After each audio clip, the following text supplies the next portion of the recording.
নমস্কাৰ এনিভাৰত 24 চাই থকাৰ বাবে ধন্যবাদ জনাইছো। ৰাজ্য কপাই যোৱা জুনমণি কাণ্ডৰ প্ৰসংগ পুনৰবাৰ উত্থাপিত হৈছে। জুনমণিক পৰিকল্পিতভাৱে হত্যা কৰা হৈছিল নে দুৰ্ঘটনাত জুনমণিৰ মৃত্যু হৈছিল, সেই ৰহস্য বৰ্তমান CBIৰ যি চাৰ্জশ্বিট দাখিল কৰিছে সেই CBIৰ চাৰ্জশ্বিটত স্পষ্ট হৈ উঠিছে। CBIৰ দলে উল্লেখ কৰিছে যে জুনমণিক পৰিকল্পিতভাৱে হত্যা কৰা হোৱা নাই, জুনমণি ৰাভা দুৰ্ঘটনাত পতিত হৈ মৃত্যু হৈছে। 2023 চনৰ 26 মেত এটা পথ দুৰ্ঘটনা আৰু তাৰ পাছতে সমগ্ৰ ৰাজ্যত কঁপনি উঠিছিল। জুনমণি ৰাভা SIৰ দায়িত্বত আছিল আৰু জুনমণি ৰাভাৰ মৃত্যুক কেন্দ্ৰ কৰি ন তথ্য দৈনিক পোহৰলৈ আহিছিল। কোনে কৈছিল যে নকল সোণৰ যি বেপাৰী আছে, নকল সোণৰ বেপাৰীয়ে জুনমণিক পৰিকল্পিতভাৱে হত্যা কৰিছিল। তাৰ পাছতেই স্বচক্ষে সেই ঘটনা দেখা এজন যুৱক ওলাইছিল, যুৱকজনক সোধপোছ অব্যাহত ৰাখিছিল CIDৰ দলে। তাৰ পাছতেই আজগৰ আলী নামৰ এজন নকল সোণৰ বেপাৰীৰ নাম সাঙুৰ খাইছিল, SP লীনা দলেৰো নাম সাঙুৰ খাইছিল এই সমগ্ৰ ঘটনাত।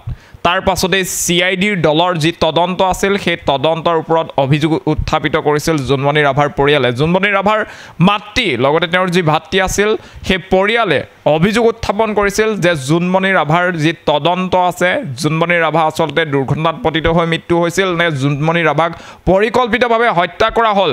এই ঘটনা সন্দৰ্ভত CIDৰ যি তদন্ত আছিল সেই তদন্ত প্ৰক্ৰিয়া লেহেমীয়া হৈছে, CIDয়ে হেমাহি কৰিছে।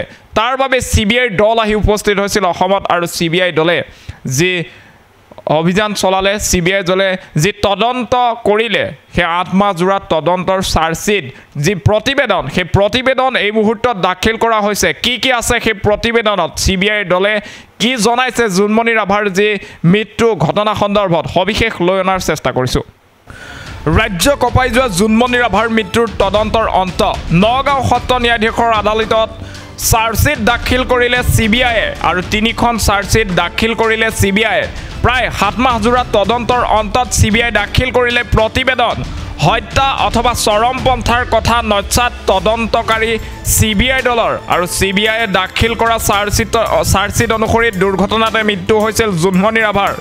2023 চনৰ 16 মেৰ পুৱতি নিশা সংঘটিত হৈছিল এই দুৰ্ঘটনা আৰু তাৰ পাছতে ৰাজ্যজুৰি এই ঘটনাক লৈ তীব্ৰ চৰ্চা হৈছিল। বিভিন্নজন আৰক্ষী বিষয়া, বিভিন্নজন লোকৰ নাম সাঙুৰ খাইছিল জুনমণি ৰাভা কাণ্ডৰ লগত। জুনমণি ৰাভাক পৰিকল্পিতভাৱে হত্যা কৰা হৈছে বুলিও পৰিয়ালৰ লোকে অভিযোগ উত্থাপন কৰিছিল। পৰিয়ালৰ লোকে আঙুলি উঠাইছিল SP লীনা দলেৰ বিৰুদ্ধে। তাৰ পাছতেই লীনা দলেক বদলি কৰা হৈছিল।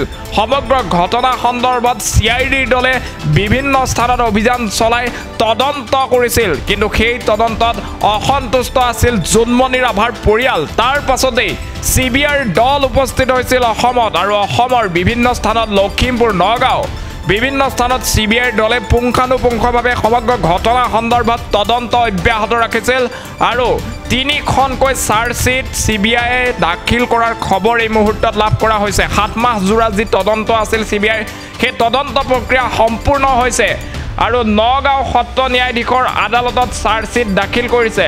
3খন চাৰ্জশ্বিট দাখিল কৰিছে CBIয়ে, য'ত স্পষ্টকৈ উল্লেখ কৰিছে জুনমণি ৰাভা দুৰ্ঘটনাত পতিত হৈ মৃত্যু হৈছে। জুনমণি ৰাভাক হত্যা অথবা চৰমপন্থাৰ কথা তদন্তকাৰী যি CBIৰ দল আছিল সেই দলে চাৰ্জশ্বিটত নস্যাৎ কৰিছে। এই মুহূৰ্তত সেই খবৰ আমি আপোনালোকক জনাইছোঁ।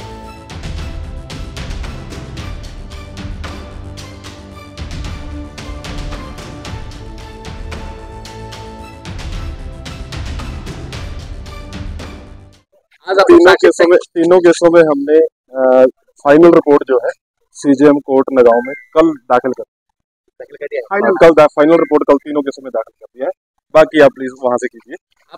अभी आप लोग अभी तो इंक्वायरी नहीं होगा? नहीं, वो अभी देखेंगे फर्दर जो भी होगा, लेकिन अभी कोर्ट में एक बार हमने फाइनल रिपोर्ट सबमिट कर दिया है तीनों केसों में। तो गुवाहाटी नगांव CJM कोर्ट में, नगांव CJM कोर्ट नगांव नहीं, आज वापस जा रहे हैं। तो 60 केस या 3 केस में एक केस पहले हो रखा है, एक केस लखीमपुर का था, उसकी फाइनल रिपोर्ट लखीमपुर में दाखिल हो गई थी पहले, लगभग 1 महीना पहले। 3 केस में हमने कल दाखिल कर दिया। आज आप लोग कैसे चले जाएंगे? अभी वापस जाना है अभी अभी अभी आप लोगों ने 3 केस में जो आप लोगों ने दाखिल किया, कुछ बोल सकते हैं क्या? क्या नहीं, कुछ नहीं, वो कोर्ट का मामला है अभी, वो उसमें कुछ नहीं है, वो आप वहीं से पता कीजिए।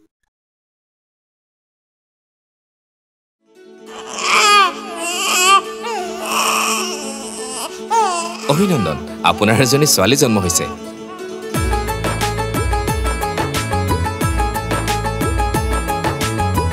লাহি পাহি এজনী পৰি আহিলে ঘৰখন